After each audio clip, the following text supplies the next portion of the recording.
बच्चों, आज हम कक्षा 10 के चैप्टर बहुपद के बारे में पढ़ेंगे। सबसे पहले बात करते हैं कि बहुपद क्या होता है। तो बहुपद एक बीजीय व्यंजक होता है जिसमें चर की घात पूर्ण संख्या होती है। बहुपद की ये मैंने एक परिभाषा लिखी है। बहुपद एक बीजीय व्यंजक होता है जिसमें चर की घात पूर्ण संख्या होती है। जैसे हम इस तरह से लिख सकते हैं a0 plus a1 x plus a2 x square plus a3 x की पावर 3 प्लस a4 x की power 4 dot dot an xn। ये कहलाता है बहुपद। और इसमें जो a0 है वह कहलाता है इसका अचर पद। अचर पद मतलब कभी भी इसका मान नहीं बदलता है। चर तो आप समझते ही है ना।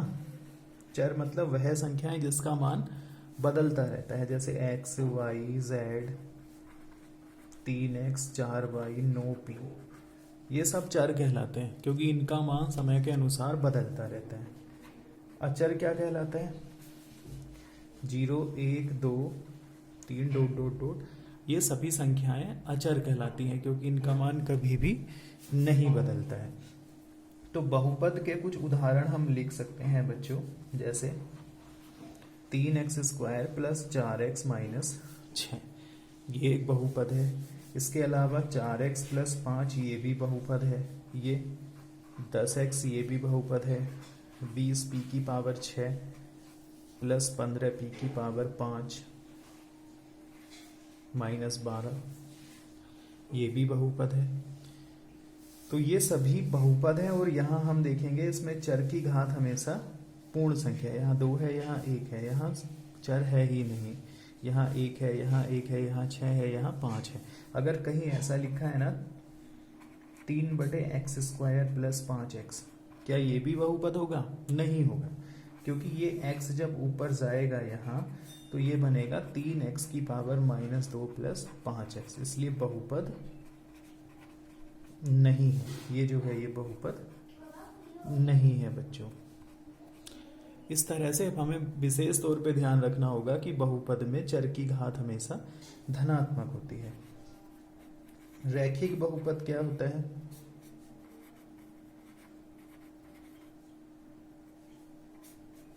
रैखिक बहुपद मतलब जब चर की घात 1 होती है। जब चर की घात 1 होती है तो उसे बोलते हैं क्या? रैखिक। जैसे 3x प्लस 5, यहाँ देखो उदाहरण, चर की घात कितनी है? 1। जहां x की कोई घात नहीं दिखेगी मतलब 1। 5p माइनस 10 या 16z, ये सभी रैखिक बहुपद में आते हैं।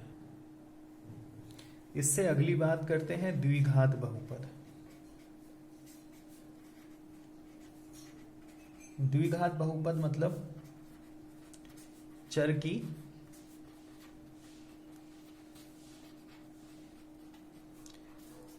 अधिकतम घात 2 होने पर वह बहुपद द्विघात बहुपद कहलाता है। जैसे 3x square plus 4x minus 5, दूसरा 10p square minus 6p plus 16। यहाँ आप देख रहे होंगे कि चर की अधिकतम घात कितनी है? 2। यहाँ कितनी है? 2। चर ये भी है लेकिन हमने कहा अधिकतम, तो इस बहुपद में अधिकतम घात है 2, इसलिए यह कहलाता है द्विघाती। इसी तरह से हम त्रिघात बहुपद लिख सकते हैं। त्रिघात बहुपद में चर की अधिकतम घात क्या होगी? 3। इसके उदाहरण लिखते हैं, जैसे 4x³ plus 5x² minus 6x+12। वैसे ही 9p³ plus 10p² minus 18p minus 16, ये भी त्रिघात बहुपद ही है। तो इस तरह से हम अलग अलग तरह के बहुपदों के बारे में जानकारी ले सकते हैं। उसके अलावा पदों के आधार पर भी बहुपद होते हैं। जैसे बहुपद में अगर एक पद होगा तो एक पदी, दो पद होंगे तो द्विपदी।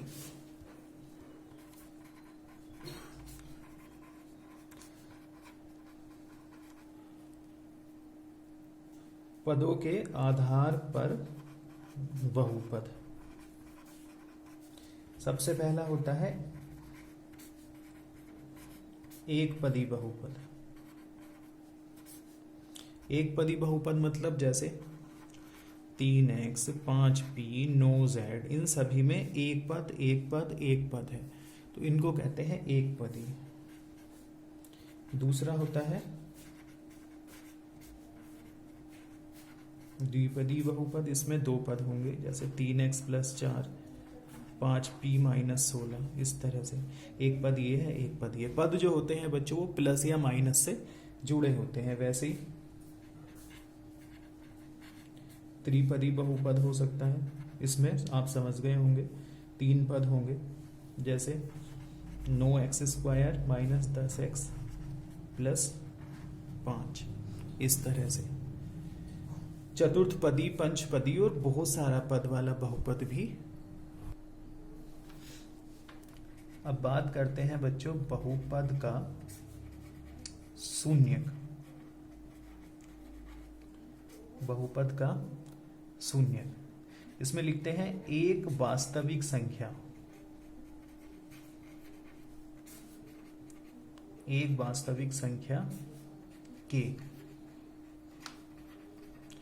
बहुपद px, px का मतलब पॉलिनोमियल इन x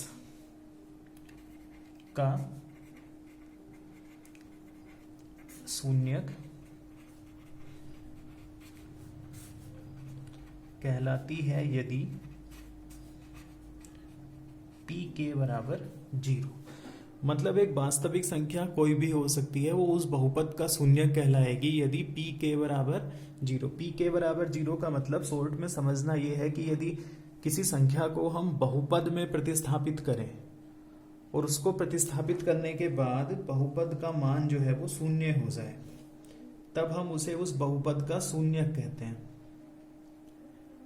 यदि किसी संख्या को किसी बहुपद में प्रतिस्थापित करने के बाद उस बहुपद का मान शून्यक हो जाए तो उसे हम क्या कहेंगे? उस बहुपद का मान शून्य हो जाए तो हम उसे शून्यक कहेंगे। जैसे 3x माइनस 3, ये कोई px है, x में बहुपद है, इसका शून्य क्या होगा? जब x बराबर 1 रखने पर, अगर हम इसमें x की जगह 1 लगाएं तो p1 बराबर हो गया 3 गुणा 1 माइनस 3, 3 माइनस 3 बराबर 0। तो इस बहुपद में x की जगह 1 रखने पर हमें शून्य प्राप्त हुआ, इसलिए इसका शून्य क्या कहलाएगा? 1। मतलब एक वह संख्या होगी कि अगर हम इसको इस बहुपद में रखें तो इस बहुपद का मान जो है वो शून्य हो जाए। तो बच्चों अगर रैखिक बहुपद है तो एक शून्यक, द्विघात बहुपद के 2 शून्यक, 2 शून्यक होंगे। वैसे ही अगर त्रिघात बहुपद है तो उसके 3 शून्यक होंगे। मतलब जितने घात का बहुपद होगा शून्यकों की संख्या भी उतनी ही होगी। अब बात करते हैं बहुपद के गुणांकों तथा शून्यकों में संबंध। मतलब जो बहुपद होते हैं उसके गुणांकों तथा शून्यकों में किस प्रकार का संबंध। बच्चों माना एक द्विघात बहुपद, हम इसे मान लेंगे एक द्विघात बहुपद ax² plus bx plus c के रूप में है, जिसके शून्य क्रमशः, इसको पढ़ते हैं बच्चों अल्फा और इसे पढ़ते हैं बीटा। ये है अल्फा और ये क्या है बीटा, जिसके शून्य क्रमशः अल्फा कोमा बीटा है। तब शून्यकों का योग, शून्यकों का योग मतलब अल्फा प्लस बीटा बराबर होगा माइनस एक्स का गुणांक बटे x² का गुणांक। अब हम यहां देखते हैं इसमें x का गुणांक कितना है b, तो अल्फा प्लस बीटा बराबर होगा माइनस बी बटे x² का गुणांक कितना है a, तो माइनस बी बटे a। गुणांक मतलब जो चर के साथ नंबर लिखा होता है वह उसका गुणांक कहलाता है। तो अल्फा प्लस बीटा बराबर होता है माइनस का b बटे a। इसको हम याद रखेंगे और साथ में इसको भी याद रखेंगे कि बहुपद जो हमने लिया है वो ax² plus bx plus c के रूप का है। शून्यकों का गुणनफल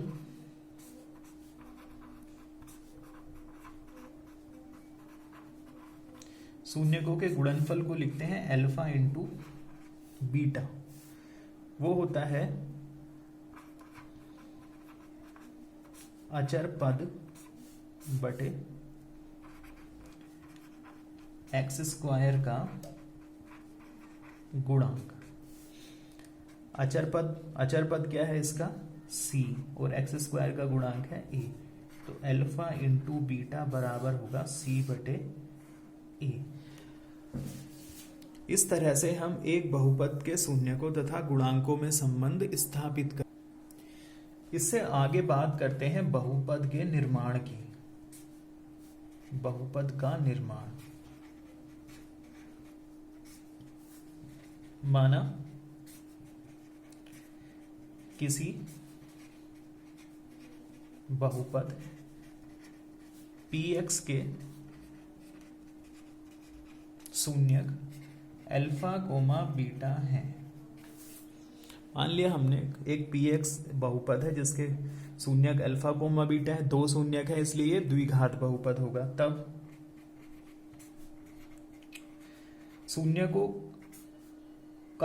शून्यक अगर हमें पता है तब हम बहुपद बना सकते हैं। तब बहुपद होगा x² minus alpha plus beta into x और प्लस अल्फा बीटा।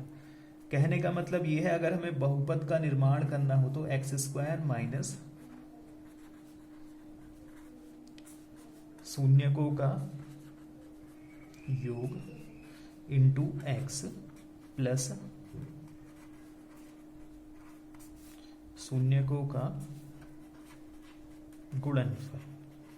इस तरह से हम किसी भी बहुपद का निर्माण कर सकते हैं, वो भी तब जब हमें उसके शून्यकों के बारे में पता होता है। अब आगे बात करते हैं माना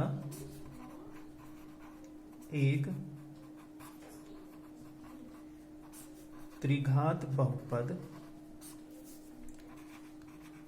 ax³ plus bx² plus cx plus d है, जिसके शून्यक क्रमशः अल्फा बीटा तथा गामा है। इसको अल्फा, इसको बीटा और इसको गामा। तब alpha plus beta plus gamma मतलब शून्यकों का योग, ये होगा माइनस का b बटे a, मतलब x² का गुणन एक्स स्क्वायर का गुणांक बटे एक्स की पावर 3 का गुणांक, मतलब एक्स क्यूब का गुणांक, फिर alpha beta plus beta gamma plus gamma alpha, मतलब दो दो शून्यकों का गुणांक वो होगा सी बटे ए, मतलब हमेशा ए सभी के नीचे ही आता है, और तीनों का गुणांक, तीनों का गुणनफल अल्फा बीटा गामा वो होगा माइनस का डी बटे ए। इस तरह से हम एक त्रिघात बहुपद के शून्यकों का संबंध भी ज्ञात कर सकते हैं। बच्चों आगे इसमें बात करते हैं विभाजन एल्गोरिथ्म की।